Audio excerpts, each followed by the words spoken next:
Do, do, do, do, do. Da, da, da.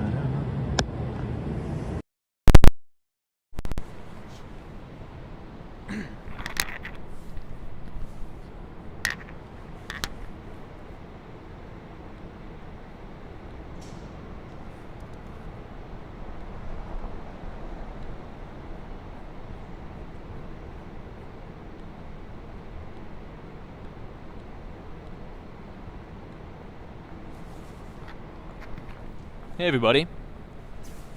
Let's do a quick audio check as well as a visual check. So if we're streaming in 1080p and you could hear me, give a thumbs up in the chat, and then we will kick this thing off here in a moment.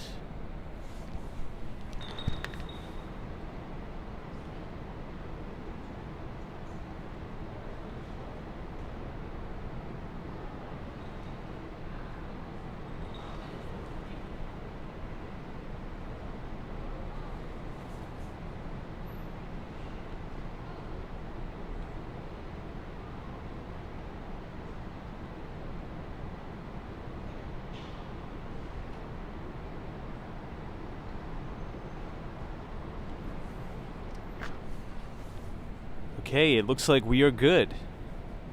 So good evening everybody and welcome back to Walks and Wall Street. Today is Thursday, November 30th, 2023. Now, it's the last day of November, which is kind of crazy, but it's true. So November has officially come and gone. Pretty much earnings season has officially come and gone, and we are headed into the last month of the year.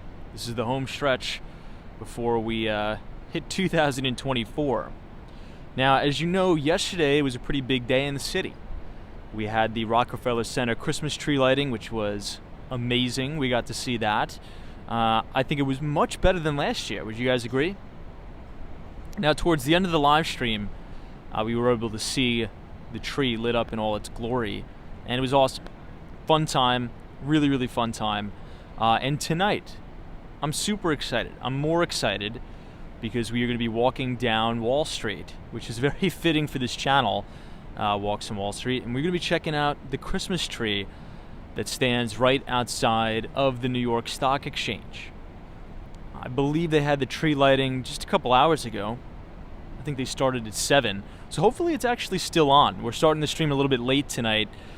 Busy day for me. Had a lot of showings coming all the way from uptown. 575 Madison Avenue, but I guess better late than never. So we'll talk about the market a little bit. Very flat day in the market, pretty much what I like to call a churn day. Now, if you notice, if you look at futures, okay, take a look at the S&P 500 E-mini futures contract, ticker symbol ES. Now, I want you to focus on the candle from November 24th to today. Well, not after hours. And you'll notice we've been in a trading range for 1, 2, 3, 4, 5 days in like a 50-point range. So we're getting this very, very tight action in the market, and you're starting to see a lot of individual names that have actually broken out and run up, kind of pull back a little bit, which I think is normal and healthy. So look for all the leaders that are out, right? And we've been talking about the true market leaders, the ones that are already up and out. I'll give you an example. PANW broke into new all-time record high territory. This one is extended, right? Now we've been watching this pretty much as it's been building its base to the lower end of $230. It closed its trading day today at $295. So this thing is extended, but this is a true market leader. This is out. And we've talked about usually the first stocks or the first companies to break into new all-time record highs and run at the emergence from the transition, I should say, from a bear to a bull. Those are the leaders. So the leaders are already up and out. We'll write sort of a little bit of a follow-up in our next edition of the Behind the Street newsletter, but these names are already out. And they're extended. If you look at the 50-day, the 200-day, and the and the 100-day moving average. So if you pull up your Bloomberg Terminal, MarketSmith, and TradingView, the leaders are extended here. since I have my computer up, I mean, you have Palo Alto Networks about 20% extension above the 50-day. So that's going to come back. It's going to come in. I wouldn't be surprised if we, sort of trade sideways to down and go in through a little bit of a correction going into the holidays, right? But this is good action. This is very bullish action. This is what you want to see. We've had a lot of volume on many breakouts in leading stocks, and cybersecurity is the sector that's leading this market. Now, we all know sort of my thesis as to why, right? If you look at the total addressable market for cybersecurity spending, it's pretty much just going to go off on a tail. I gave you guys that KPMG case study about cybersecurity, and also we are going into an election year, whether we like it or not. Unfortunately, 2024 is going to be chaotic. It's going to be hectic. Not looking forward to it. Maybe some of you are looking forward to it, but one thing is for certain, my friends. The amount of cyber attacks, ransomware, doxing, anything cyber crime related is going to blow your face off. It's going to blow the brains out of the back of your skull next year, and in a big way. So not only nefarious actors trying to meddle in elections, but to compromise corporate infrastructure. So we'll stay on top of that. Zscaler reported great earnings, by the way. Earnings power of Zscaler was amazing. They beat on both the top and the bottom line. Sales up 40% quarter over quarter, coming in at $496.7 million. EPS growth exploded 131% quarter over quarter. Now, the 131% isn't on like $10 worth of EPS, okay? But it's something. It's 67 cents of EPS. If you look at October of 2022, they reported 29 cents. So 29 cents in 2022 to about 67 cents now. It's about 131% increase. Phenomenal. 99 comp rating, 99 EPS rating, and if you look at the number of institutions in this stock, it's growing quite substantially. So this is one we got to watch. Watch CrowdStrike, CRWD. Pretty much the whole cybersecurity sector is leading here. Earnings matter, fundamentals matter, return on equity, pre-tax, after-tax margins. Those are the characteristics that drive leading stocks. So quality, quality, quality. Earnings is really the one thing you should be looking at. Earnings power on a company that is in a massive, ever-expanding, total addressable market. That's sort of the formula that I use. So a company that's generating massive earnings power in an expanding total addressable market, okay? And that is cyber. All right, I'm going to go ahead and close up the laptop here, everybody. I will say hello to everybody in the chat, and we'll get started. I'm so excited about tonight's live stream because we're going to go down to Wall Street. We're going to check out the tree in front of the New York Stock Exchange, and let's kick this thing off. Once again, just a quick reminder, last Friday I sent out everybody a copy of our Behind the Street newsletter. Okay, if you haven't received that yet, go ahead and check your spam folder. But if you haven't signed up yet and you want to receive all of our equity research for free every Thursday, okay, every other Thursday after the market closes, go ahead and scan the QR code on your screen or type !news, NEWS in the chat, and the Nightbot will drop the link to our Substack.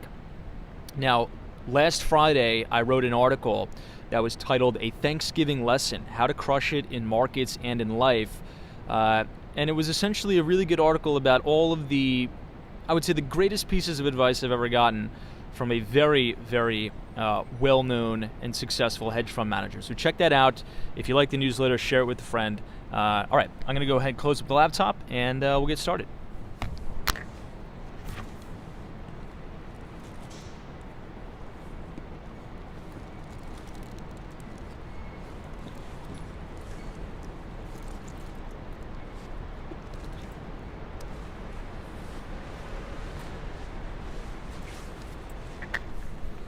Alrighty guys, let's go ahead and clip this microphone on here. Now, we're reporting live from Lower Manhattan. This is one of my favorite new development apartment buildings in the city. This is 130 William. This is an amazing, luxurious apartment. Let's see who we have in the chat. I see D is here, Tom Barry. What's up, Tom? The one and only Sparks Carnival. It's very good to see you. Laytha is joining us. Richard Vogel. Wendy England, Susanna Q4. Sunshine After Rain. It's good to see you. John Casey says good evening from New Jersey. What's up, all of our viewers from Jersey? Good to see you guys. Yeah, this is the very front of 130 William. I love this building. Michael says, are you going to Little Italy tonight? We actually might. We actually might go to Little Italy tonight. Money with Tommy says, hello from Georgia. Money with Tommy, good to see you, my friend. Welcome to the big city. Welcome to the big dance. Welcome to the big show. You know, I forgot to mention something in the intro. I guess we'll talk about it tomorrow, but we just recently closed a big deal and we're taking over a brand new development project just north of the Meatpacking District as you hit Chelsea by the High Line. So, you know how when we do a lot of those live streams and we walk past all of those really cool things on the High Line? Well, we are now going to be leading sales on one of those buildings. So coming soon, I should have some, well, if I can get access, which I probably can. We have to work on some staging at some of the apartments. But I will be bringing you guys an inside look into some of our exclusive units in those buildings. Austin City Limits, good to see you. 48 is here. Username, schmoozername. Oh, that's right. Sorry about that. I think my QR code expired. I'll have to get a new one. Hal T is here. Good to see you, Hal T. Kevin. Oh, cool. Kevin, your wife Beth is watching. Good to see you, Beth. Let's start to head by the Federal Reserve, the big bad Federal Reserve. But currently, right now, we are looking at arguably one of the most iconic buildings anywhere in the world. I was about to say in New York City, but pretty much anywhere in the world. Right here, the World Trade Center in New York City. Now, I got off the subway on Fulton Street, which is just off to our left. We're actually walking up Fulton Street now. So we'll make a left on Broadway at the very, very end of the block. And then we'll head all the way down to Wall Street. It's going to be the end of Wall Street by the Trinity Church as well as One Wall Street. And we've talked about One Wall Street a lot on the live stream. Haven't done it in a while because we haven't really been down here. I don't even remember the last time we were down here in Lower Manhattan. But One Wall Street is the largest office to condo conversion in Manhattan. And I'm excited to check it out tonight by the famous developer Harry Macklowe, who also did 432 Park Avenue.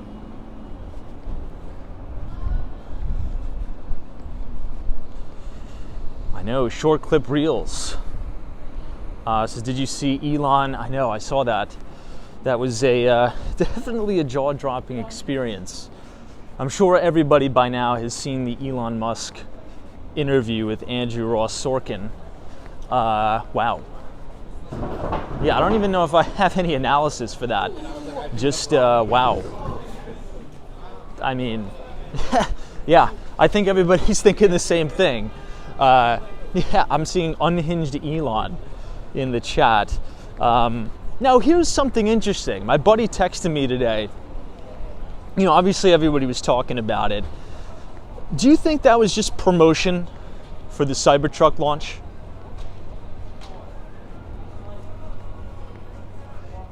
What do you think about that thesis? Do you think that was just to get headlines and grab attention for the Cybertruck launch that was today, I believe? I don't know. Hey, Sal, says Tom, go by 34th Street, Macy's when you can. We've been doing that every day, Sal. We've done that every day for about, I think, almost literally 30 days. I think this is the first night that we haven't walked past Macy's. Hey, Tommy G says Elon will ultimately sell Twitter/X within a year.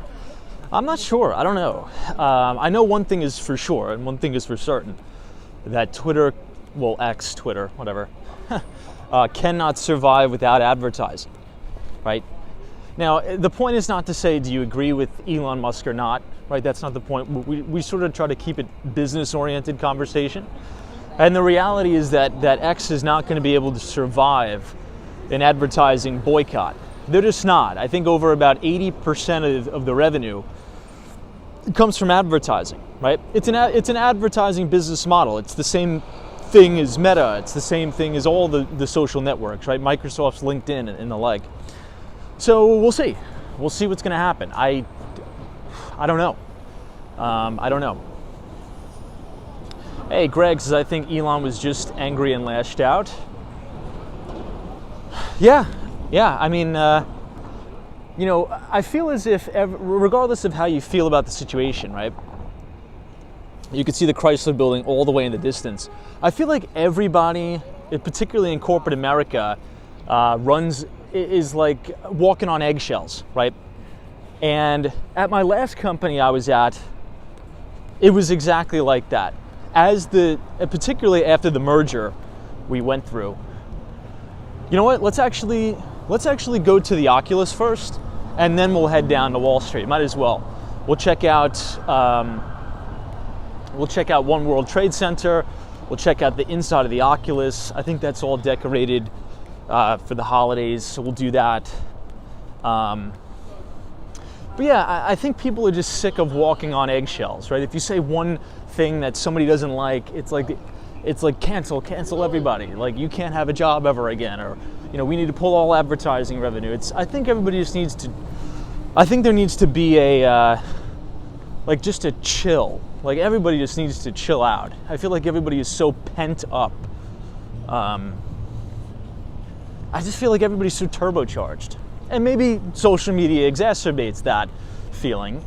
But generally speaking, right, my point of view is, I think freedom of speech is 100,000% fundamental. And to interpret what Elon Musk said as anti-Semitic is ridiculous. That's absolutely ridiculous. But it's sort of just like, you know, if one person doesn't hop on the cancel culture, you know, everybody, goes and attacks that person who's still advertising, right? And then, sorry, no, it's okay, pal. And then it's like a never-ending, fulfilling prophecy. So,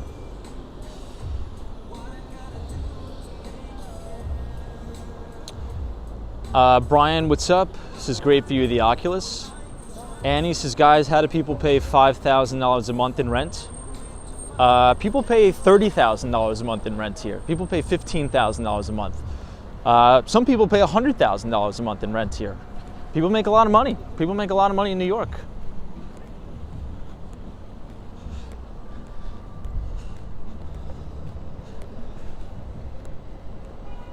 All right, everybody, this is the beautiful Oculus here.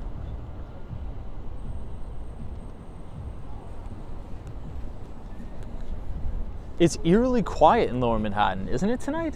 There's usually a lot more people down here. Usually a lot more.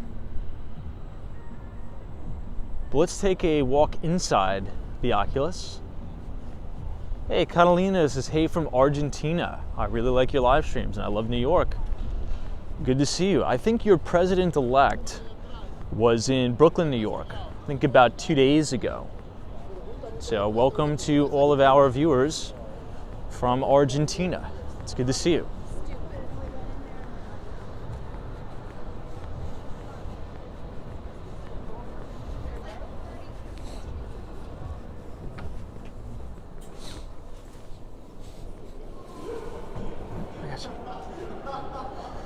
All right, everybody, this is the inside of the Oculus. Beautiful here.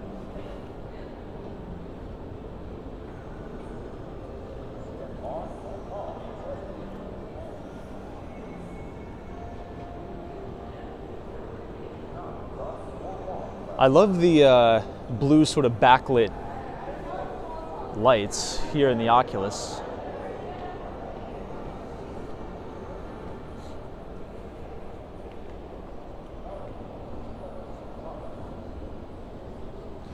Money with Tommy says, what is the purpose of the Oculus? Well, you can get the one train here. You could also get the PATH train to New Jersey. This is a massive transit terminal, and it's a huge mall. I'll take you down to the second level. There's a double-decker Apple store here, and then all the way to the back, you see the PATH train that will take you out to New Jersey, and then you can get the one train upper downtown. But essentially, this is a massive mall. I think Westfield is the main, or sort of the owner of the space that then leases it out. Oh, you could also get the R&W trains here too. So massive train terminal, one of the major ports to go to New Jersey, and retail, shopping. There's also places to eat here. And apparently there was an ice skating rink that I just found out was here just as we're coming down here. This is my first time being here during the holiday season this year. I've just been so busy uptown. We haven't really had some time to explore down here, but I think it looks nice. I think it looks really, really nice. Yeah, I know. Brian Reed says, I would think there would have been more people. I do too. Now, chances are all the people are probably either, working remote, or they're uptown in Midtown Manhattan looking at the Rockefeller Center Christmas tree tonight.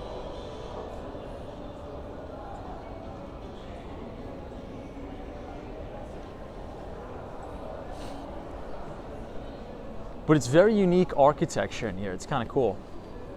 Hey, Mel, it's good to see you. So we're going to see the Wall Street Christmas tree. We are. The New York Stock Exchange lit up their Christmas tree, which I think is the best one. Oh, this is roller skating. I thought it was ice skating. It's actually a roller rink.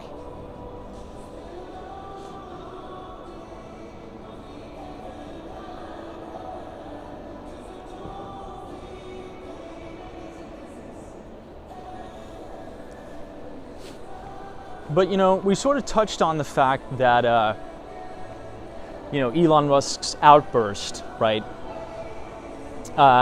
In relation to the advertiser boycott on social media platforms.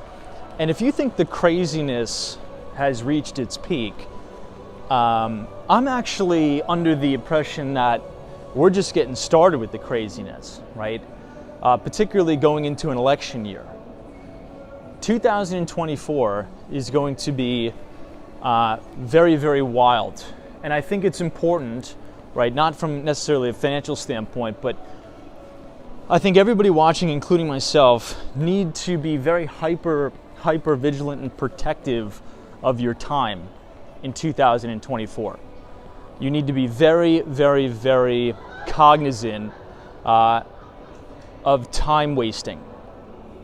And what I mean by that is, if you're on X next year, if you're on Facebook next year, Instagram, any of the social media platforms, LinkedIn, there's going to be things out there that are going to solely be for the purpose to get you riled up, to get you engaged in the political conversations with people you have absolutely no idea who they are. And it's important to laser focus in and not engage in any of that nonsense, right? Because it's going to be full blast next year. It's going to be wild. And this sort of ties into the thesis of the cyber attacks and the cyber threats. There's going to be more phishing, more Emotet attacks. There's going to be fake, campaign donation links. There's just going to be all types of stuff, right? So I think the best thing to do in 2024 is totally block all the nonsense out, because whoever is going to be the president is going to be the president, right? Your little teeny opinion is not going to change the matter. You need to focus and lock in and dial in next year on, sorting your house in order, right? How are you going to level up your life? How are you going to get that promotion that you've always wanted? You know, how are you going to, you know, maybe act on that business idea you've always wanted to act on? That should be the frame, right? Not falling victim to a lot of the political propaganda that's going to come. It's going to come like, I mean, nothing like you've ever seen in your life, 2024. So that's sort of how I'm, you know, going to frame the year, is just totally disengage. I'm probably going to be muting keywords on social media. Number one being Biden, number two being Trump. Anything that has to do with the election, it totally is going to be tuned out. And I'm going to double down and triple down on growing my business, helping my customers, being there for my clients, and not giving in to the propaganda. So that's what I would say. That's what I'd say.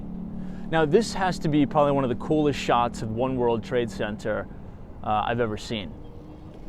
It almost kind of looks a little bit ominous with the sort of clouds in the background. Look at that. It's just such a stunning building. I mean, seeing it in person, you got to see it in person if you haven't been to One World Trade Center. It's amazing. Now, before we head to the Wall Street tree, I just want to show you something real quick. If you look past BMCC, so this building is Borough of Manhattan Community College. If you look just off to the left, that is the Hudson Yards. It's kind of cool. We're all the way in Lower Manhattan, probably about 5 miles, I'd say. Someone fact check me on that. I'm trying to think.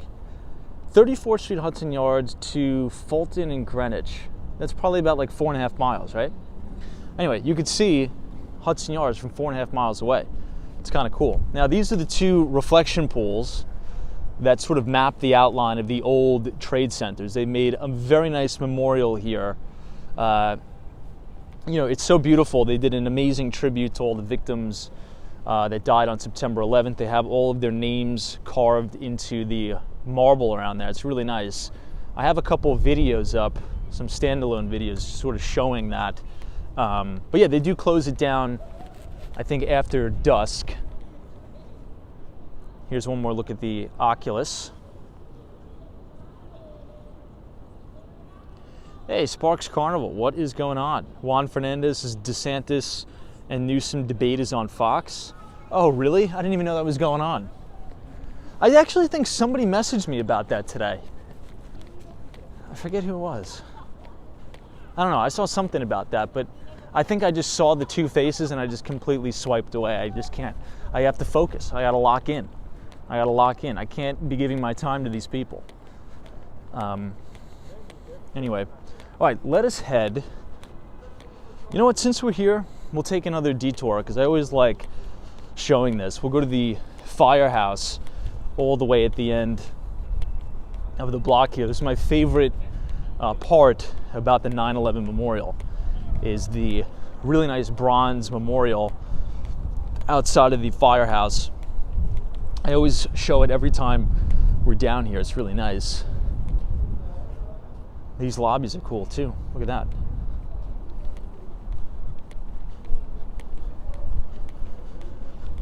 But look, I mean, guys, am I off base here, or am I right? Think about back to, and I think this is an important conversation to have, right? Because, you know, yes, we talk about the financial markets mostly on this channel, but if you want to perform in business and in the markets, you can't be distracted with nonsense, right? And can you remember anything or any time where you were in a political heated discussion with somebody on Facebook where you came out of that experience saying, wow, you know, my life is significantly improved? Or, you know, did you ever have a positive experience doing that? Probably not. Now, I mean, I don't want to put words in anybody's mouth, but very, very seldom when you bicker and argue in the comment section. Hey, what's up? Good to see you. Love the gimbal. Thank you. With people on the internet, particularly about politics, yeah, probably not the best use of your time. And it's going to be like a tidal wave next year. I'm just warning you guys. I'm mentally preparing myself for it too. All right, more importantly than the political nonsense, let's talk about the most important thing of the night. This is Ladder Company 10, Engine Company 1, and I think they did an amazing job on this memorial. Look at this. I think this is made out of pure bronze too. Look at that, and it's remarkable, really. So this is a tribute to all of the firefighters who passed away on September 11th, 2001. They did a really, really good job here.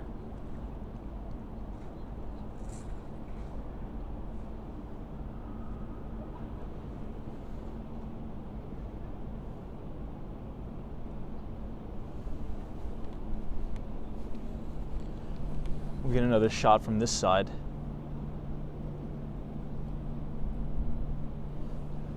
And you can't really see it too well on the live stream, but they have all of the names engraved into the bronze here as well.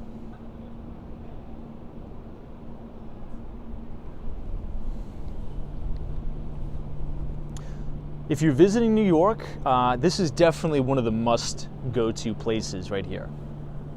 And then, as you turn back, this is the view. You see all of the Freedom Tower, or One World Trade Center, with the two reflecting pools too.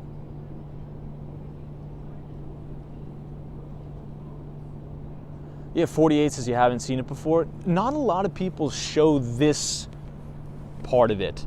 I would say the most filmed and the most photographed is over here, but unfortunately that's closed. Those are the two reflecting pools. I would take you guys there, but unfortunately it's closed at dusk.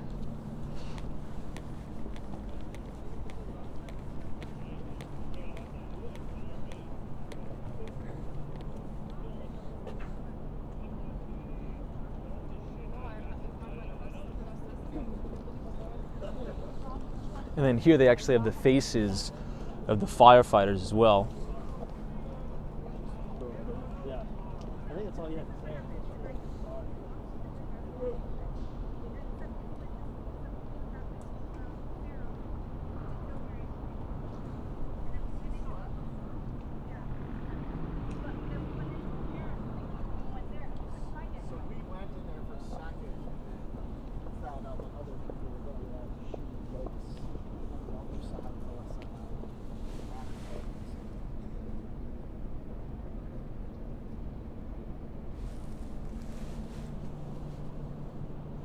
And they have a nice plaque here.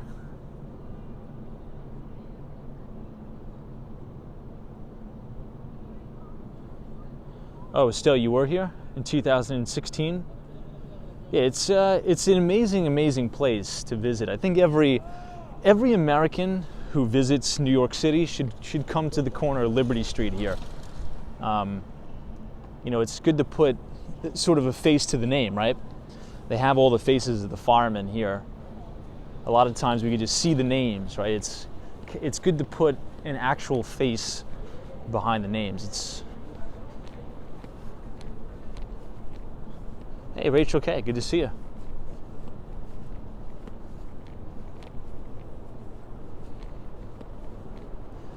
Yeah, that's true, Steve Buffalo. You're 100% right. Tom, to achieve personal success, you have to stay focused and turn off the noise that distracts you from achieving your goals. I think that's the comment of the night. 100%. And there's too many distractions as it is in this world. And, you know, something we need to be prepared for in 2024 for sure. All right, everybody, we're gonna head into Zuccotti Park. Now this is where the original Occupy Wall Street protests started, right here, right in this park. Oh, this is cool. They have a little light show on the side of the building. Now, if you remember, there's a really good mini documentary series by Reason TV. It's actually one of my favorite sort of mini docu-series on the financial crisis. So if you go on YouTube, if you pull up another tab, you can see just how, you can kind of see how windy it's getting. It's blowing all the steam over here. It's very, very windy. But if you look at, or if you pull up another YouTube link and you type in Peter Schiff, I am the 1%, it'll bring up like I think it's like a 2-hour video produced and published by Reason TV. I don't even know if they're still around anymore, but it's one of the best, I would say, conversations about the 2008 financial crisis. And essentially Peter Schiff, for those of you who don't know, he's the CEO and founder of Euro Pacific Capital and Euro Pacific Bank, as well as Schiff Gold. And he comes and interviews and talks to a lot of the Occupy Wall Street protesters that were right here. Right, literally in this park is where that Occupy Wall Street protest movement started, right here. And it's such a good conversation because, you know, a lot of people who were very angry about the great financial crisis, and rightfully so, right, had more in common with each other than a lot of sort of the media portrayed it out to be. A lot of them were on the same page about, you know, the end the Fed movement, which we're actually going to walk past here in a moment when we double back. We'll be walking past the Federal Reserve, where I believe the vast majority of the world's gold is stored just over there, across the street. So if you go here and then you make a left, or excuse me, you make a right, you will hit into the Federal Reserve. Yeah. But the problem that I have with the way the media, I should say the mainstream media, depicts the great financial crisis is they blame it on capitalism, right? They've blamed the great financial crisis on, you know, corporate greed and capitalism, when in reality, it's crony capitalism that is the problem, right? With the Federal Reserve has essentially created a system of privatizing the profits and socializing the losses. That's essentially what happened, right, in the 2008 financial crisis. So when the banks and all these bankers were making all this money, and Wall Street was making all this money, well, you didn't get any of that. No, you go sit in the corner. You don't get any profits. But when they go bust and go bankrupt, yeah, we have to socialize those losses, you know, taxpayer-funded bailouts. So, and a lot of that is perpetuated, these boom and bust cycles, by the Federal Reserve creating massive amounts of cheap money, or access to cheap money, be it that. Everybody, we have now reached Wall Street. This is the very, very end of Wall Street. And we are standing right outside of one of the most famous churches, I would say, in the United States. This is Trinity Church, that sits right at the end of Wall Street. Nana says, what is that cathedral? This is Trinity Church, right here. Very, very famous. It sits right at the end of Wall Street. And this building that you see here with all these red flags, this is One Wall Street. Now this, what you're looking at, this massive building that kind of looks like an old office tower, well, it was an old office tower at one point. This is the largest office to condominium conversion in the city's history. And the project was put on by the one and only Harry Macklow. When we do these live streams uptown near Billionaires Row, particularly right next to my office, is one of the most, I would say, iconic and recognizable buildings in New York City. That's 432 Park Avenue. That's the same exact developer. So the visionary behind 432 Park was Harry Macklow, and he is the gentleman who put on this project right here. It actually has a Whole Foods inside the building. Now this is one of the most luxurious buildings. There's about 580 units in the building. The place is massive and it's not selling well. And we've sort of reviewed some of the reasons why it's not selling well at all. Maybe we'll quickly review that some other time. Hey, Western Mass Dave is here. This is Hey Tom and Chat, here for the Wall Street Christmas tree. Hope all is well. Yeah, we're about to see it right now. I'm pretty excited about it. This is the very end of Wall Street. We're going to bang a right, and you are going to see the New York Stock Exchange. So this is the very back end of the New York Stock Exchange. Hopefully at one point they'll have all of this scaffolding taken down. But you know, even the outside of the stock exchange is decorated quite nicely, actually. Look at this. Hey, Mike Skate TV. What's up, Mike? We are down in Lower Manhattan tonight because just about 3 hours ago they did the annual Christmas tree lighting ceremony of the Christmas tree that sits on Broad Street.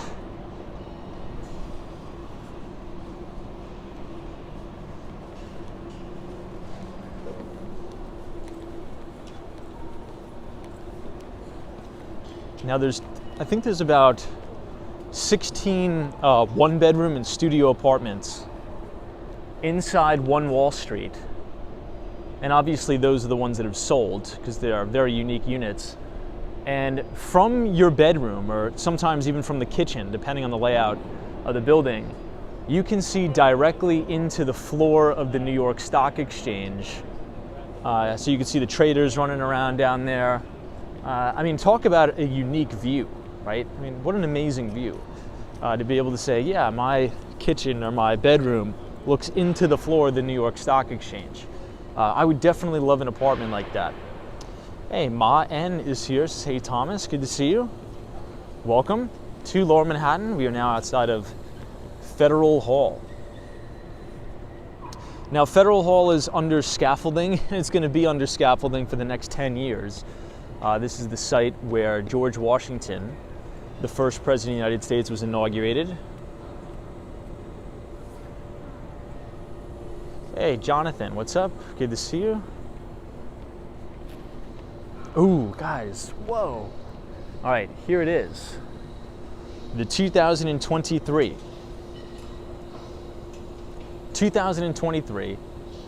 New York Stock Exchange and Wall Street Christmas tree.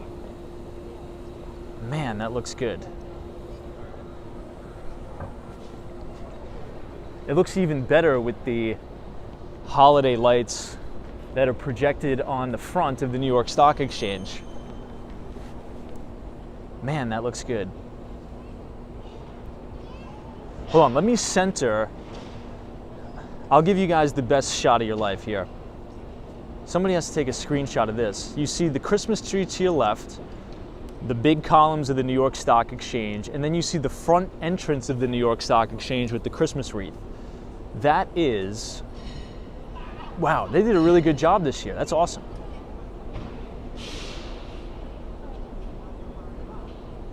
Man, that is really nice.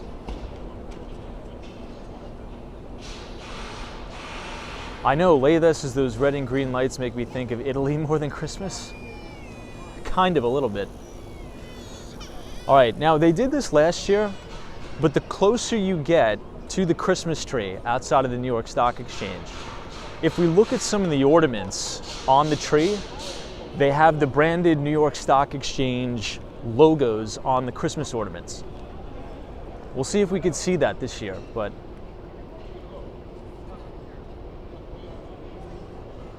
man, this looks good.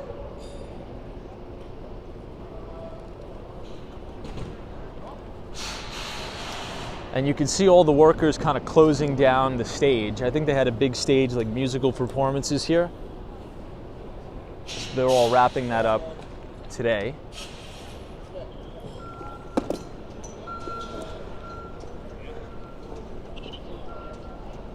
But they definitely did a good job.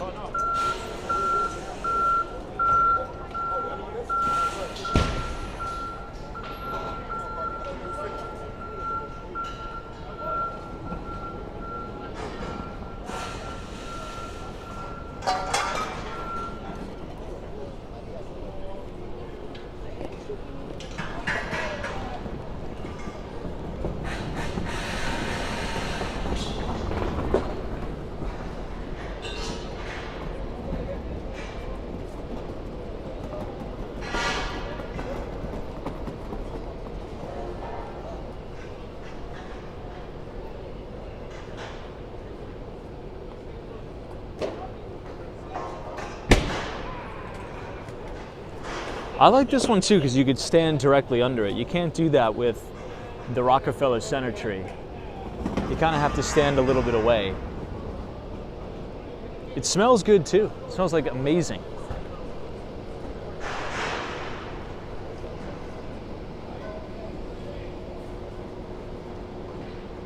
So this is us standing directly under.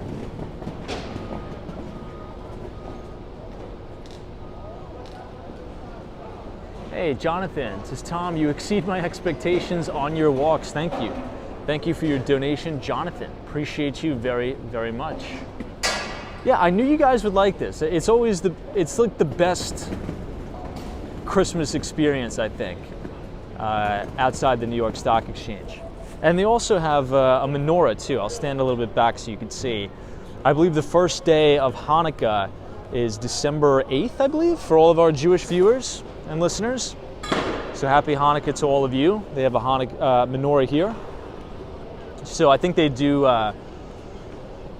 the candle lighting as well. So for each night of Hanukkah, that'll be lit up.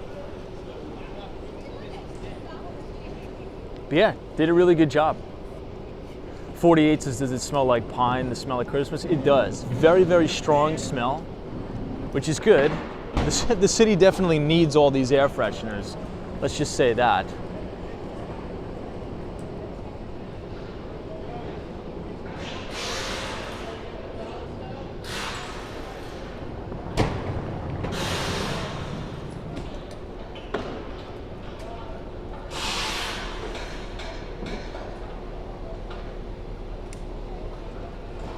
Brian M says it's the 7th. Got it. For some reason, I thought it was the 8th. I feel like my Apple calendar says it was the 8th. I don't know why. But there you see the fearless girl right there. Hey, hang with Mark Mom. It's good to see you. So walk a little bit further down Wall Street. And then we'll see the Christmas tree from the other angle.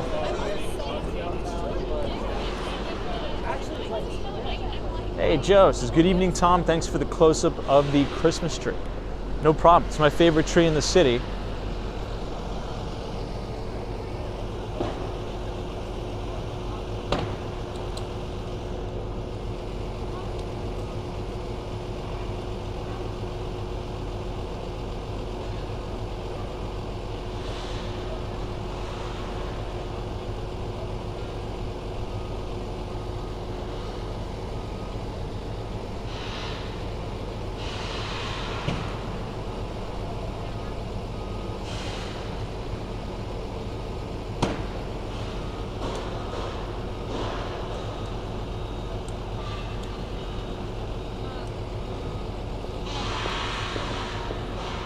Hey, Eyeglass Lady, what's up?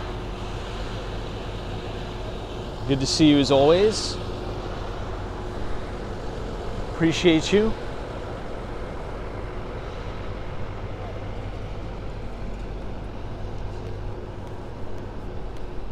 And they took down all of the, what's it called? The stage pretty quick. That's why you see these big rigs here. These big 15-wheelers or 18-wheelers, whatever they're called.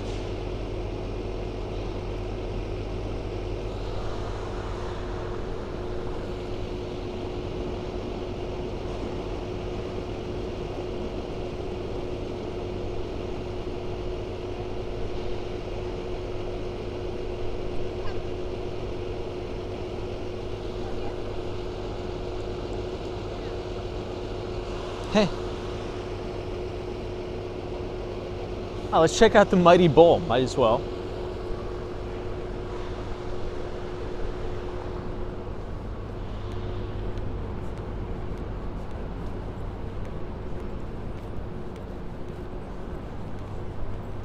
As we continue to walk down Broad Street.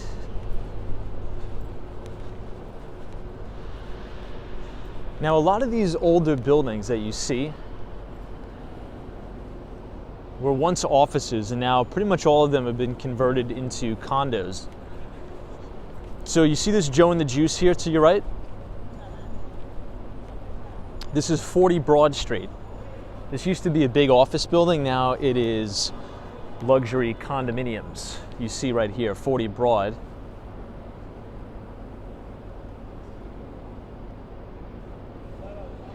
Older buildings, but they're nice. Everything is a complete gut renovation. And as you walk directly out of your apartment, you have the best view in the house of the Christmas tree and the New York Stock Exchange. I just feel as if this tree looks more symmetrical. It's like a perfect triangle almost. Hey, Pete144. Welcome to Wall Street and Broad Street for the New York Stock Exchange tree lighting tonight as we stand by this Tesla Model X. Now, obviously, Elon Musk has been in the news with a bit of controversy, but today was the official launch day of the Cybertruck. Anybody see any of the promotional videos about the Cybertruck? What do you guys think? Thumbs up, thumbs down? I thought the video was insane of the Cybertruck racing a Porsche, and then at the very end, they're like, wait, there's more.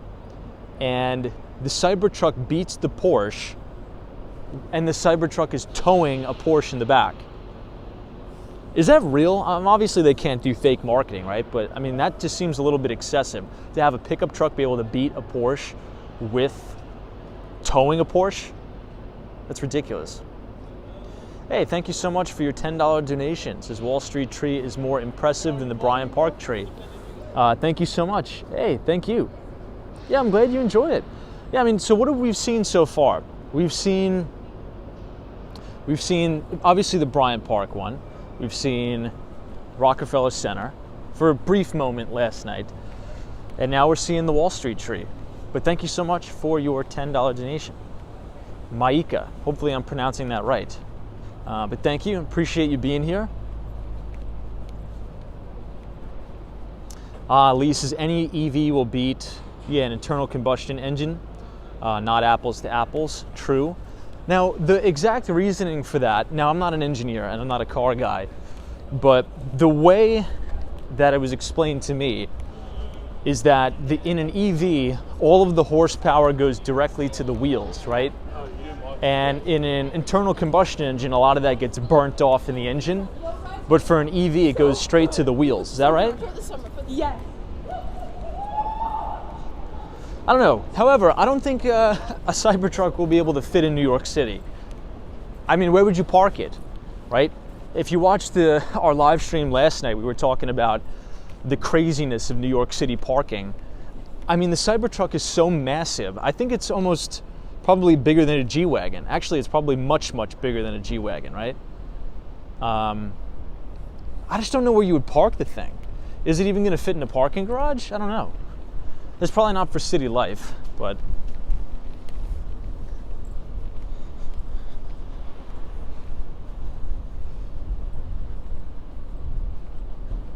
EMV says due to the instant torque. Copy that.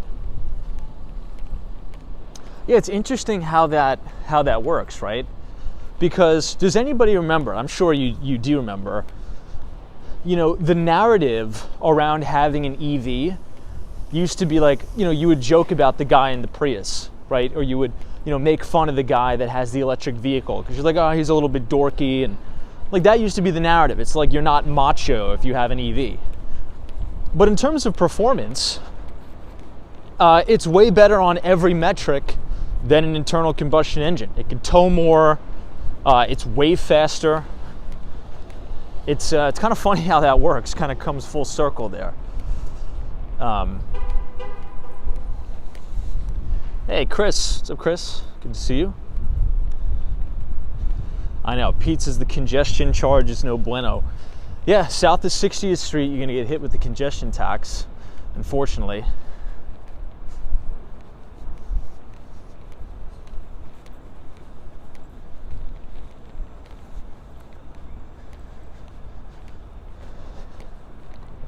Now here's a fun question. Anybody buy the Cybertruck today? Do we have anybody in the chat who has bought a Cybertruck today? Pre-ordered one, whatever you call it?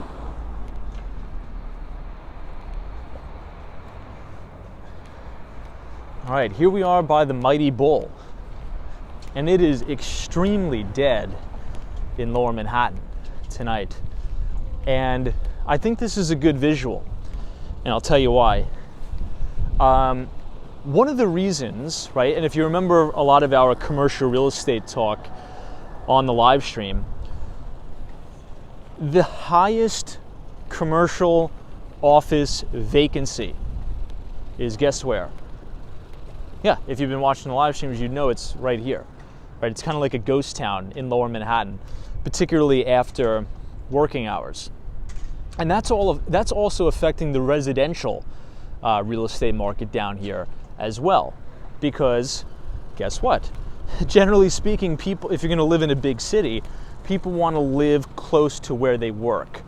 So a lot of the new development down here, it's having a hard time selling, particularly One Wall Street, which is right off to your right there. Oh, for a moment I thought that was a Tesla Model X, but it wasn't. It's a minivan with two, I don't even know what's on top of that, like two storage things? Anyway, so yeah, I mean, Lower Manhattan is going through a little bit of a bear market, ironically enough, as we stand right out in front of the Bull. But it's true, both in the commercial real estate market and the residential real estate market. Now, I think that'll change. I think you're going to see a lot of mispricing in the marketplace for residential apartments in Lower Manhattan and for big commercial buildings. There just needs to be something to spark. There needs to be just one catalyst that brings Lower Manhattan to become fashionable again, right? There just needs to be something that'll set the fire, if you will, to have Lower Manhattan become fashionable yet again. And markets always run in cycles. We've sort of, talked about this at length last night. And neighborhoods fall in and out of fashion. Right now, the number one most fashionable neighborhood in New York City is Tribeca. Everybody wants to be in Tribeca, right? It's the most fashionable neighborhood. That's where all the celebrities are. Everybody loves and is obsessed with Tribeca. I think if you're looking to buy right now in the city, you're not going to get a good deal in Tribeca, right? You're going to pay top tick. I would rather look in a market that's experiencing a little bit of a drawdown, right?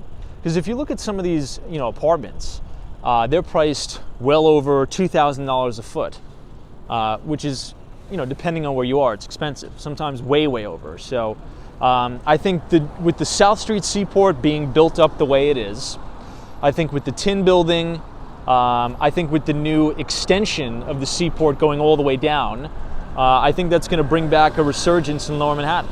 Hey, the Mighty Bull, thank you so much for your $2 donation.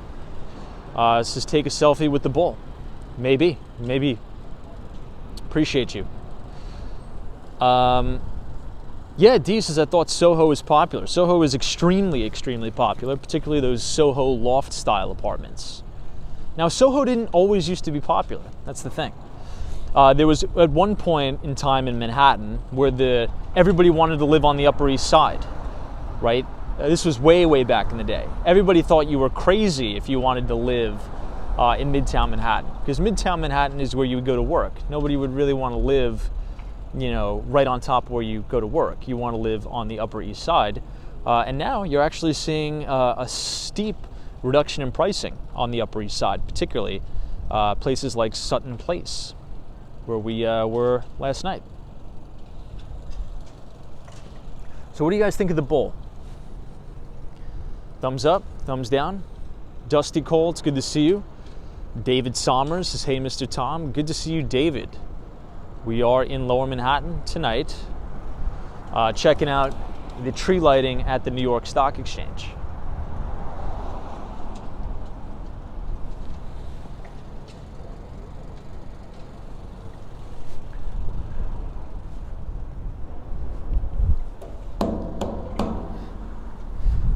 Maybe the market will close green tomorrow since I did that.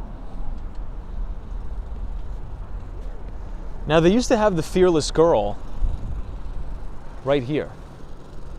She used to be sort of staring the mighty bull in the face. They've moved her right outside of the New York Stock Exchange.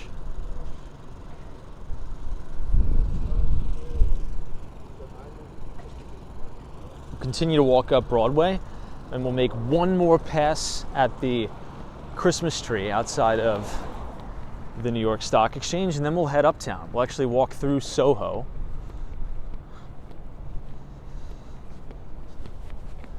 And maybe we'll walk through Little Italy tonight. It's going to be on the way. Might as well.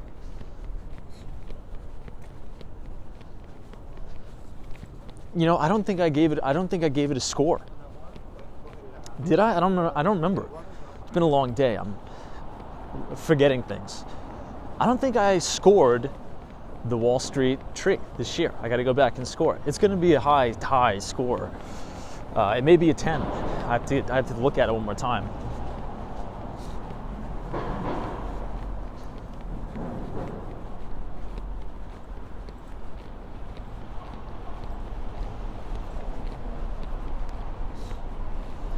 But this will be good because we're going to pass right in front of One Wall Street. Sparks Carnival says Wall Street tree, 9.6 out of 10. Love that. Layla, I think I could be dreaming. I think I may have scored it a 9.9. It's been a long day. I don't even really remember. They say walking helps you remember things. And the best idea generation happens when you take walks. I read that somewhere.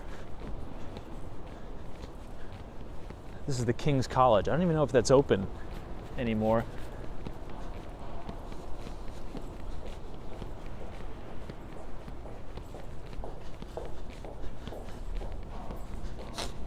You know, at one point in time, our team was bidding to get the deal here at One Wall Street to take over the previous sales team.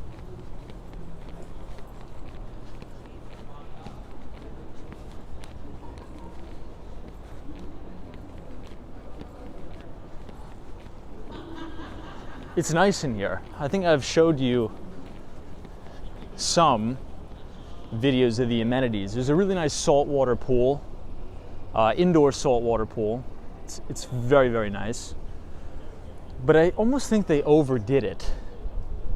And the reason for that is if you make 580 units with the same sort of kitchen and finishes that they have at 432 Park, people buy luxury because it's a one of one, right? That's kind of why they buy it, right? They don't buy it because it's a one of 580 and everybody's sort of, you know, has the same thing. But yeah, you can see here Maclo Properties. I think Compass runs the marketing here. Studio to 4-bedroom luxury residences. Now, to give you an idea, guys, a studio I think starts at 1.3. Think about that for a moment. 1.3 for a studio. I mean, look, I think they mispriced it. You know, Lower Manhattan, highest office vacancy. If nobody's working down here, it's going to be hard for people to live down here as well. So it's a beautiful property, beautiful building, and I think you'll see lower prices. So if you like the building, I think you're going to have a lot of room to negotiate there, because I think they're less than 30% sold. Hey, Lorene Peters, what's up? Good to see you.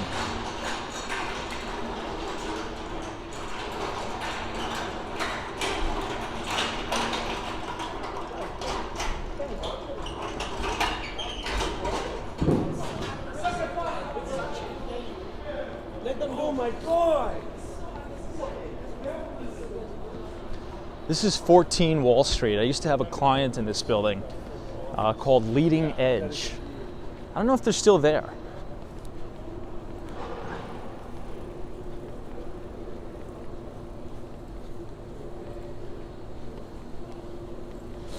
Yeah, Sparks Carnival says, Sparks Carnival is talking about China.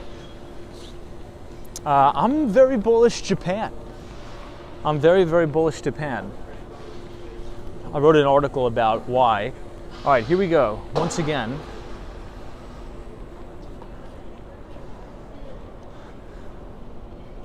I'm gonna go.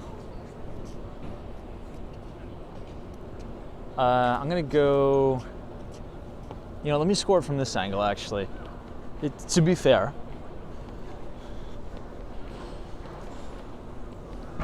Once we give it, I mean that's it. All right, hold on.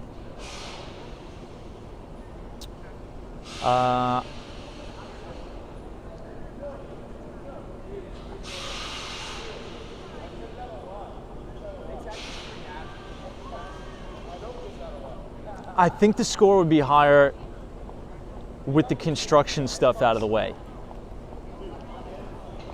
Because you have the big rig in the back. I think with the big rig in the back and all the construction workers taking down all the stuff, it's a 9.7. I think with everything out of the way, it's probably a 9.9 or pretty close to a 10, as close as you're going to get. That's a very high score. The highest score we've given out between all the trees. Honest is, do we have unlimited 10s? I give it a 10. Yeah, I mean, definitely unlimited, whatever you want to score it. They did a great job. We'll go under the tree and then let's head back uptown. We'll go by the Federal Reserve, who we're actually going to hear from shortly, by the way. It's the last day of November. It's insane. We have to hear from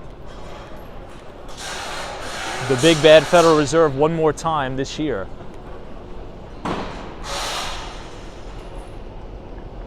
Hey, Simon Kelly says, Tom, do you sell real estate outside of New York City?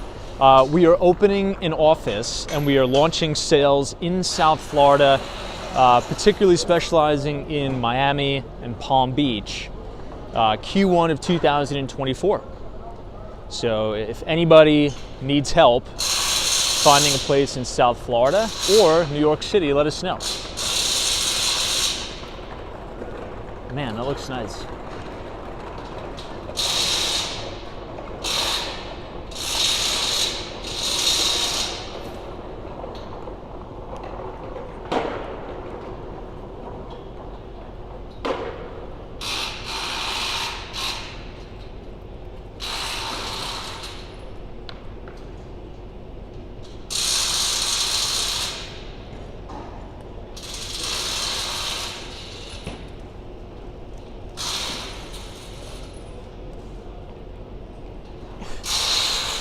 I know Brian M is like, I can't wait for the Fed to tell us the same thing every week.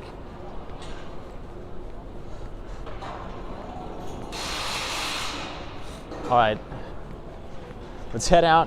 Let's head by the Federal Reserve and all the way up through Soho, maybe Chinatown, Little Italy, and back to the good old 34th Street Penn Station.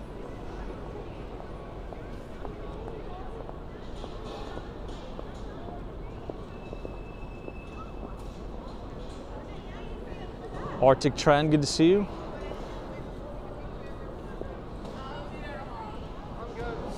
If you guys are enjoying the live stream so far, you could leave a like on the video and click the subscribe button if you're new. We do these streams every day starting at 8:30. Yeah, I mean, New York City really does overkill for the holidays. New York City never disappoints for the holidays, ever. Always stunning.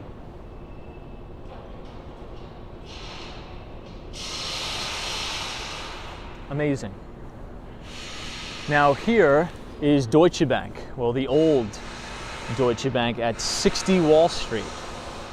As we know, they are now at the Time Warner Center. So the old Time Warner Center is now Deutsche Bank Tower. That was developed by the Related Group way, way back in the day. And I think Steve Roth was down in Palm Beach, actually, this past week, speaking at a conference. Steve Roth is very, very big into the creation of the, what do they call it? Wall Street South, I guess you can call it. Palm Beach.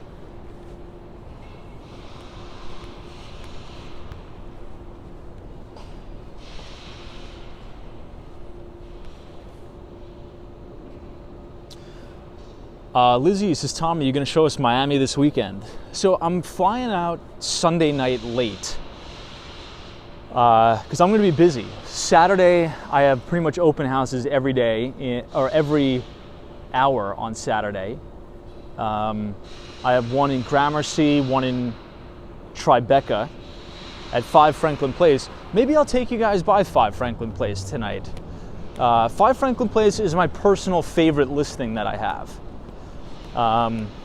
It's a 3-bedroom, 3.5 bathroom on a private street in Manhattan, right? So off of Franklin Street, which is the public street, there's a teeny little cobblestone street called Franklin Place, and you have your own private street and your own private driveway into the building.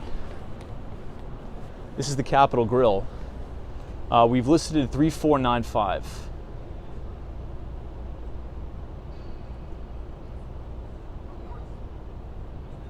Stephen Bade, I never activated that. So I decided it was a bad idea. So I never activated that. So there's no, nothing like that. But for Miami, I will be there Monday. So Sunday night, flying out late. I'll be there Monday through Friday. And I'm gonna come back on Saturday.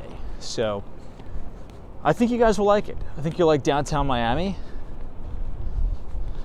Hopefully it'll be warm. It's been actually kind of cold in Florida the last couple days from what I hear. And here it is. This is the Federal Reserve. Yikes. Yikes, yikes, yikes.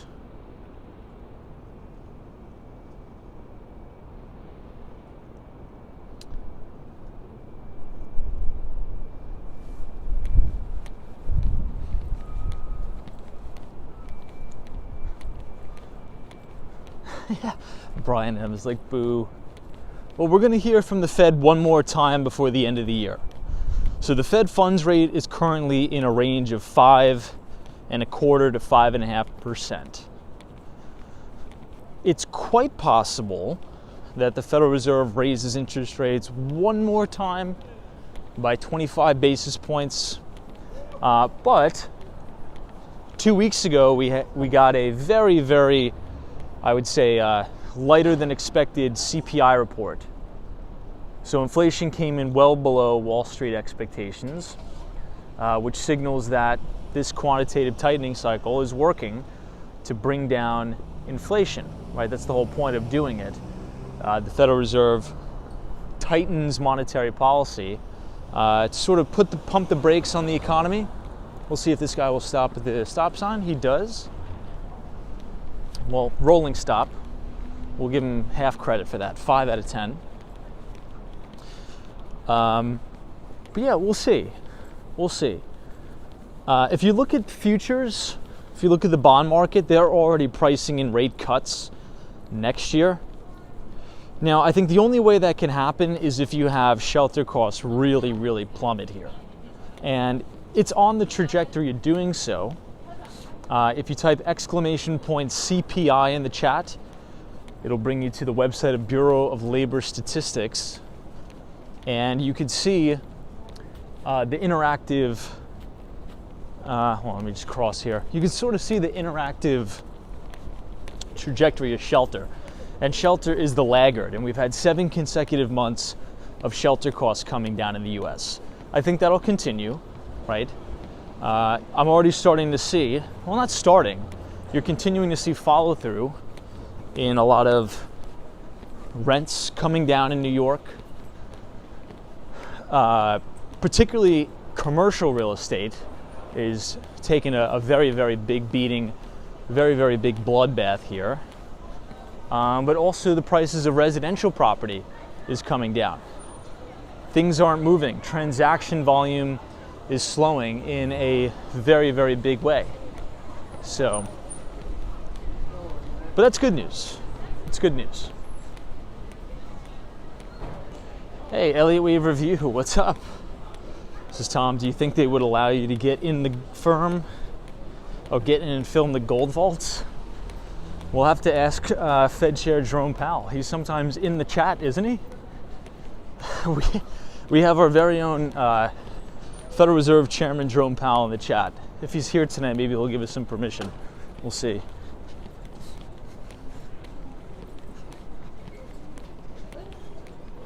Speaking of gold,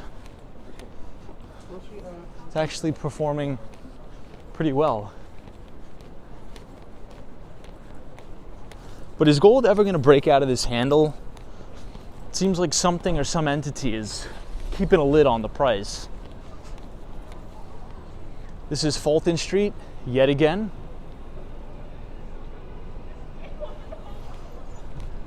We'll make a right on Broadway, and that'll pretty much take us all the way up to Canal Street. So you'll be able to see a lot of the transition in the neighborhood. We'll go from obviously Lower Manhattan, Fidei, which we were walking through tonight. We'll go all the way up through Tribeca, and then maybe we'll make a right on Canal and go to Chinatown. Haven't been there in a very, very long time. Hey, Chuck, or Chad, what's up? Chad Tucker says the streets are very quiet tonight. Yeah, Lower Manhattan is not like Midtown. Oftentimes, almost every night on the stream, we go live Midtown Manhattan, right? Biz says, Tom, are you long gold now? I am not long gold. I am not.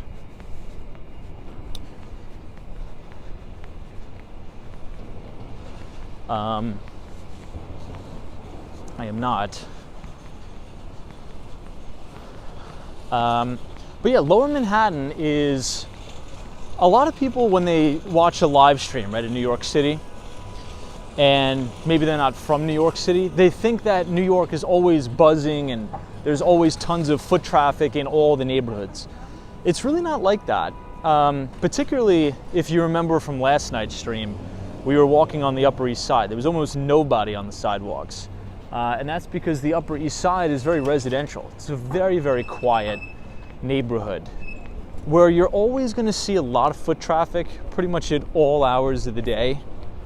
Generally speaking, is probably right around 34th Street, Penn Station, extending towards Herald Square, and then in and around Times Square because you have a lot of tourist activity really at all times of the day.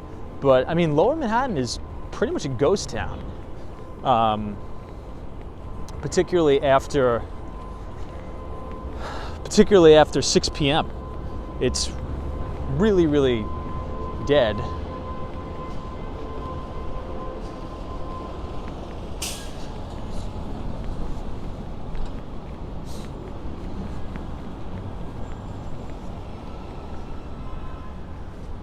All right, one more shot of the World Trade Center, and then we will head up.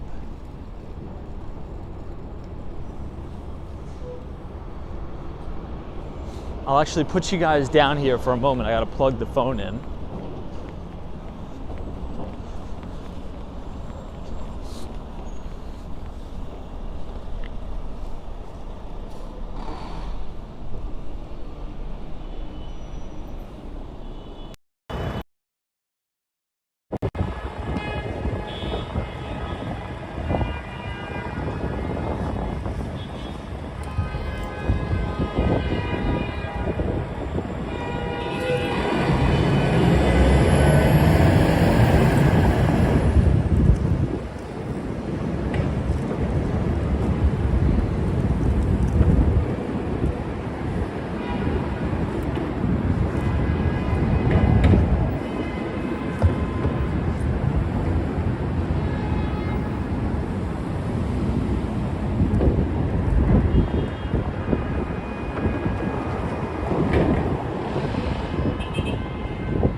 thank you. Thank you so much. Yeah. Gave me a snowman cookie. Appreciate that. I'll eat that. Thank you, thank you. All right, let's head up.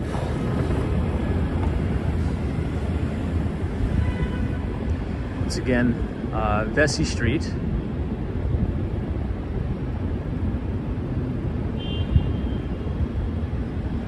Oh, Tyler, we just walked past BMCC.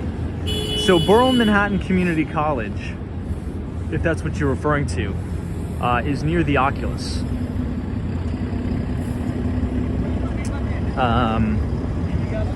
I was gonna go to BMCC actually. So the three schools that I was going to go to is BMCC. There's another college near Bryant Park. At the time it was called the New Community College, but I think it was actually sold. And I believe it's called the Stella and Gutman Community College. Yeah, but I wound up going to John Jay. I think we'll take a detour onto Franklin Street, and I'll show you guys one of my listings. Oh, Tyler says you go to that school.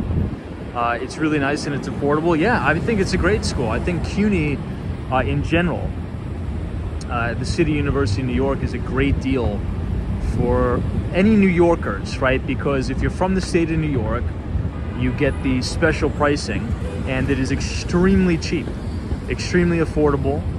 I think it's great. I think it's awesome.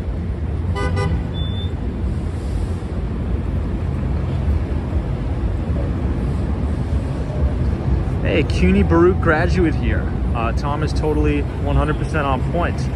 Yeah, now for anybody who's interested in finance, Baruch, a lot of the major investment banks will headhunt a lot of Baruch College students.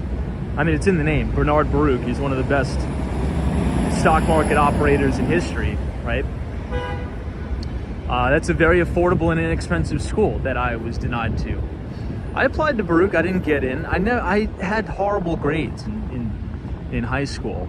But Baruch is a very good, very, very good school. It's not easy to get into. But yeah, I always say that, you know, if you want to work on Wall Street or in, you know, work at like a big PE shop or something, and you don't have the money to go to a lot of the expensive schools or the Ivy League schools, if you're a New Yorker, just go to Baruch, right? It's like $4 or $5 grand a year, something like that. At least that's what it was when I was going to college. And, you know, you will have no problem getting a really good job. Now, I have a listing right on the campus of Baruch College. The address is 139 East 23rd Street. It's right on the corner of Lexington and 23rd. It's called Gramercy North.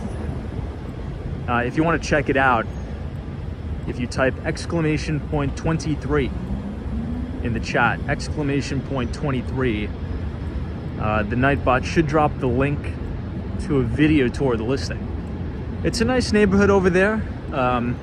Just 23rd Street's a very busy street though. Very, very busy street. But it's nice. I like the campus of Baruch very, very much.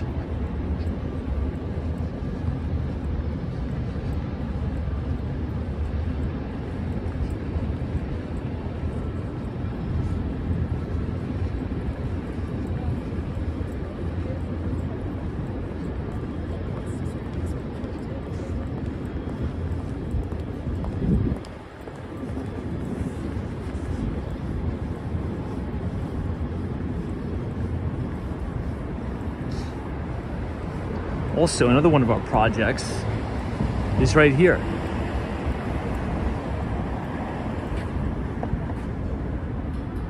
don't know if you can see that, but the Conover in Red Hook. So 199 Conover Street. The developer, really good guy, very good friends with the developer. Lee Cohen, he's the CEO and founder of Red Hook Partners.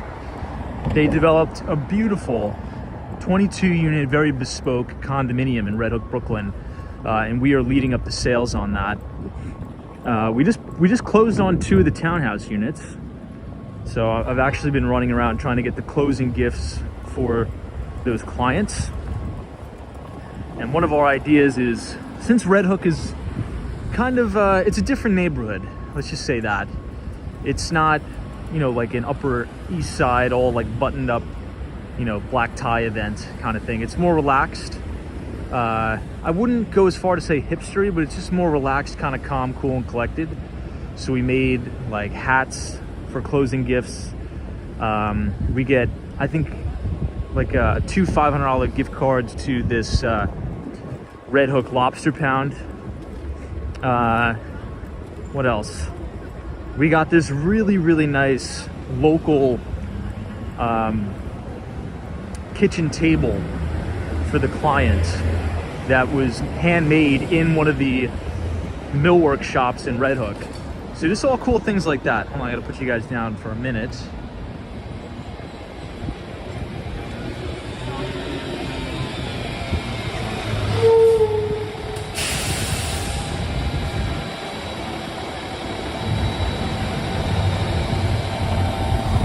Yeah, Josh says Red Hook is underrated. I like Red Hook. It's a little bit far, but you know, some people like that. Some people want to be away from the city a little bit. Check it out.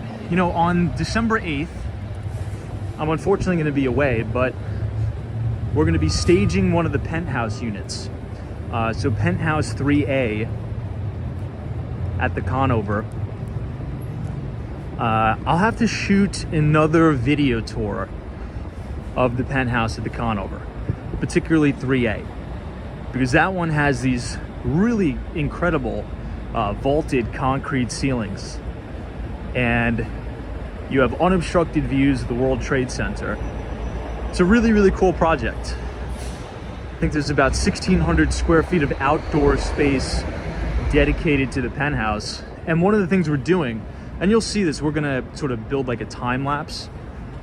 We have a crane, and we're gonna rent a crane and bring the cold plunge on the roof for the penthouse, bring the sauna on the roof to the penthouse, because we can't fit it in the elevator.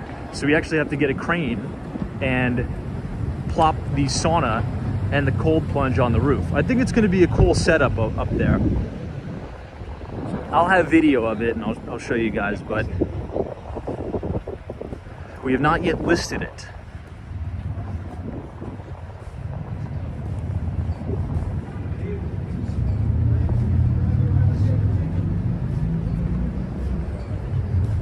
All right, it's gonna get very, very quiet up here.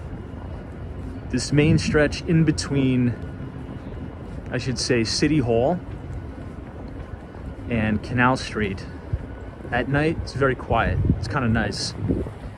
And you'll start to see a lot of these really beautiful cast iron facades as we head into the Soho neighborhood, as we pass Canal Street.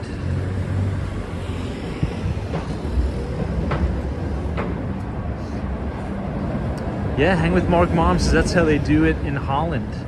When things don't fit through the door, they put it through a crane in the window. I've heard a lot of people do that with pianos, like with the baby grand piano.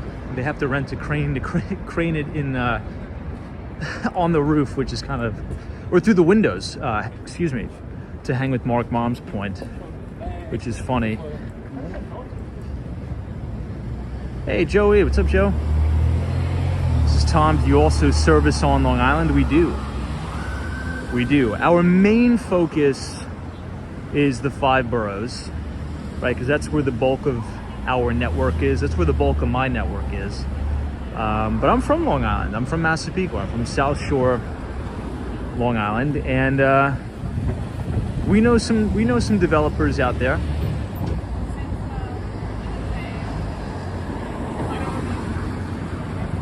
The thing is, we don't want to spread ourselves too thin. Sort of our strategy is, and we actually had a meeting about this today. We were in the office and we're like, we want to hyper focus on a niche market to be unbelievable experts in it. We want to be able to know every single developer, know every single building, and become hyper focused and hyper expertise in 2 places. And for us, sort of what Kirsten Jordan, who's my boss, and her husband Stefano, who owns the Colonnade Group, who's a big developer here, that for us is Manhattan and Miami. Well, expanding to Miami. It's sort of what we want to focus on, and I think that's the appropriate way to do it. So hyper specialization, I think.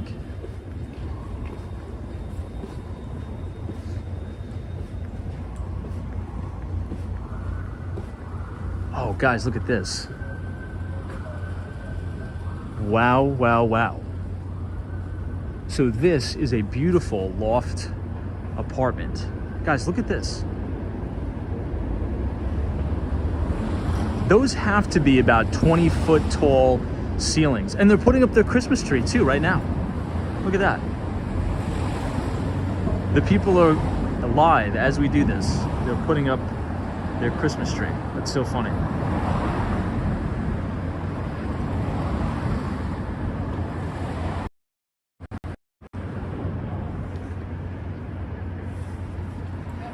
Yeah, it's close. I think probably my favorite would be those loft style apartments in Soho.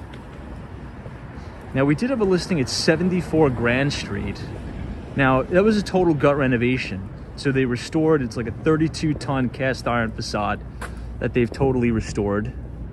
But yeah, in a lot of these lofts, they have that exposed brick, really high ceilings. Man, their apartment's probably gonna look amazing once it's all decorated for the holidays. That's gonna be stunning. All right, everybody. This is actually where I was earlier yesterday. So here we are on the corner of Franklin Street and Broadway. So I obviously can't take you inside, but I'll show you where we have one of our listings. Now, as you walk down Franklin Street, you see all these really nice cast iron facades, these fire escape buildings, very nice, very quiet. But just off to your right, which you'll see here in a moment, is something that a lot of people don't know about. This is Franklin Place, which is a passageway that is a private street right off of Franklin. So Franklin Street, Franklin Place. So we are selling apartment 8A. We're not really supposed to come down here, but for the sake of the video, here it is. Very private, very tucked away is the facade of 5 Franklin Place. Now, a very famous New York Ranger owns the top, or one of the top penthouses here, actually 2 floors under our listing. But if you have a fob, you would never really know it, but this is actually the parking garage. This will open up and you can pull your car in, and it's a car elevator that takes you down. So the lift goes all the way down underground, and when you want to call your car, it pops it up and shoots it right out. Right here, 5 Franklin Place. Very cool building. And you have these really nice original Belgian block streets. Yeah, unfortunately, I couldn't take a lot of video of our listing because there's currently a tenant in there. So it's very, you have to be very cognizant and be respectful of the existing tenant. So it's been hard to show it. It's been really hard to show the place. But all of our showings have been getting very good feedback so far. So if you want to see it, if you want to see the listing, if you type exclamation point 5, exclamation point 5, I think, it'll bring you to the listing in Street Easy. But it's very cool. 3 bedrooms, 3.5 bathrooms. It has a swimming pool on the roof, so the views are insane. During the summer, you know, having the swimming pool on the roof, having the gym, having the concierge 24/7, 365, having that elevator in the building, your car elevator in the building. Not a lot of new development has that. So we're very, very fortunate to have that listing.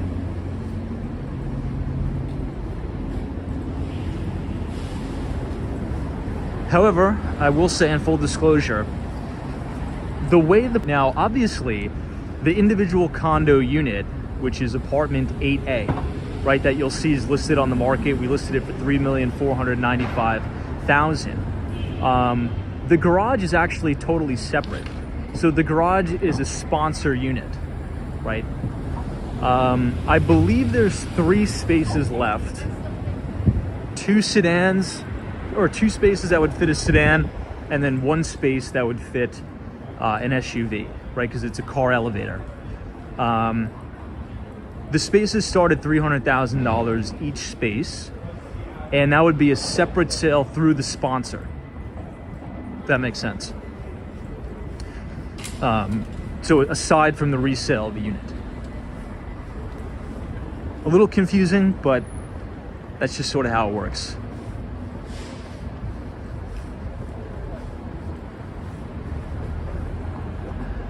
All right, check these buildings out.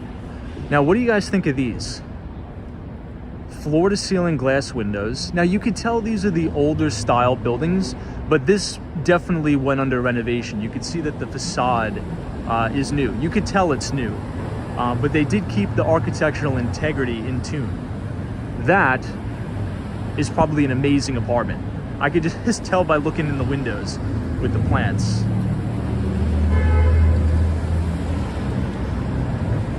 Man, those are nice.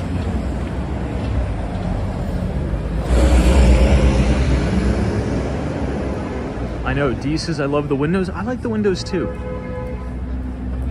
Now, in some of the older ones, let's say if you never have redone the windows, they get very drafty though. Like, that's something you do need to think about.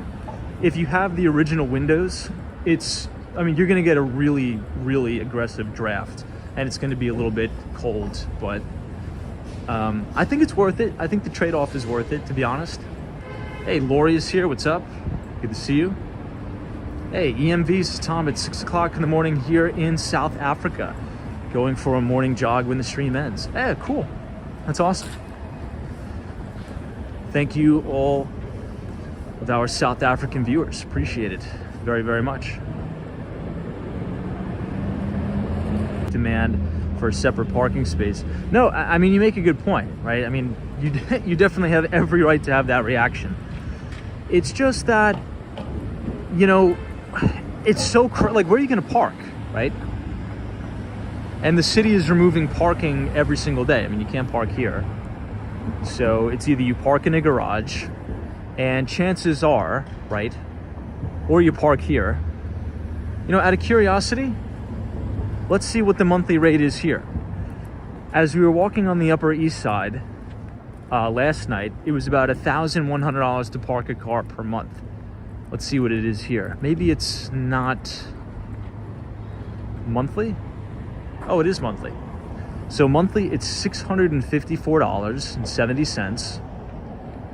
SUVs plus an extra $211. So you're looking at $900 in the garages that we showed you on the Upper East Side, right? This is an open air parking lot, so you do run the risk of just random people, you know, walking up to your space and potentially vandalizing your car. So you pay $800 to have your car on this lift in the open air.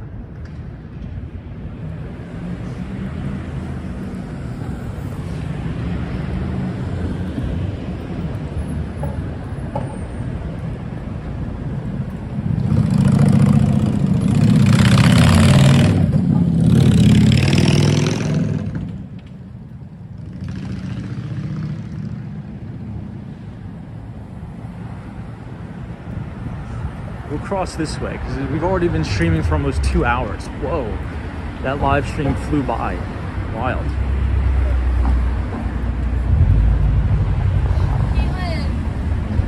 Hey, Chris Mills. What's up, Chris?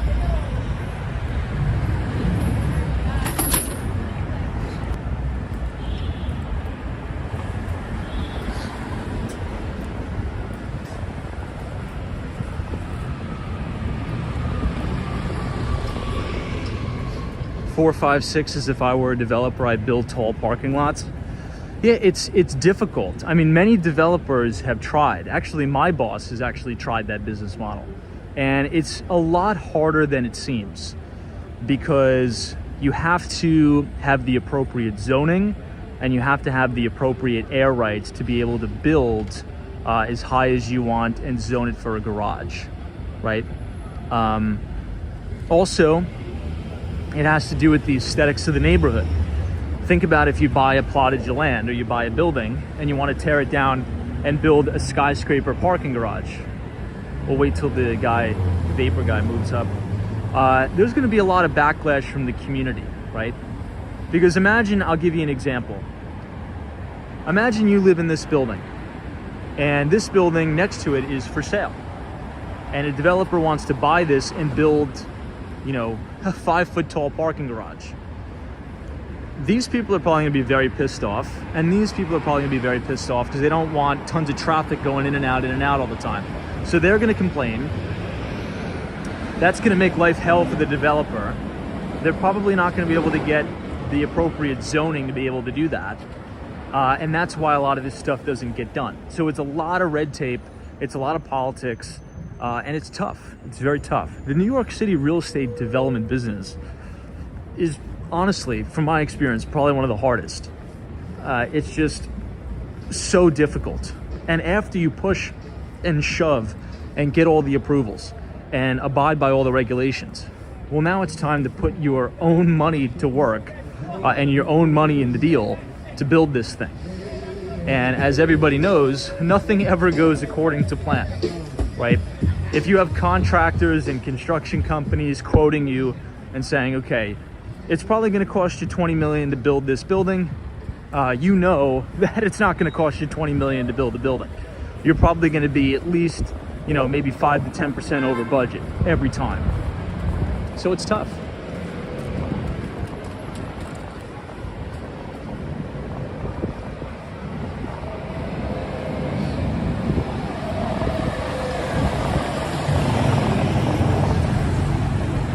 All right, but everybody, I think we'll end it here. I want to thank all of you for coming out tonight, enjoying the beautiful tree lighting ceremony at the New York Stock Exchange. If you enjoyed the live stream, feel free to leave a like on the video and click the subscribe button if you're new. We will be back here live tomorrow starting at 8:30. If you want to sign up for our free investing newsletter, you can type !news, N-E-W-S, in the chat, and you can click the link that says Walks Wall Street Substack, and it also includes video tours of all of our listings in New York City. So guys, take care, and happy early Friday, by the way. We made it to the end of the week. Oh, happy first day of December. Start the month off strong, finish the year strong, and happy December to everybody. So EMV, I appreciate you. Arctic Trend, Sunshine After Rain. Joe Driver, our good moderators, Laytha. Chris Mills, Austin City Limits, Hawaii, appreciate you. Lori, Creative. Joseph Hardaway, Gary Carpenter, UniJ23, Hang with Mark Mom, Chinook Wins, Andy, Goldie, Kimberly B, Anna, Western Mass Dave, Abdullah. There's always a bull market somewhere. You just need to know where to look. And I will see all of you right back here tomorrow. Have a great December 1st. God bless you all. And God bless the United States of America. Thanks.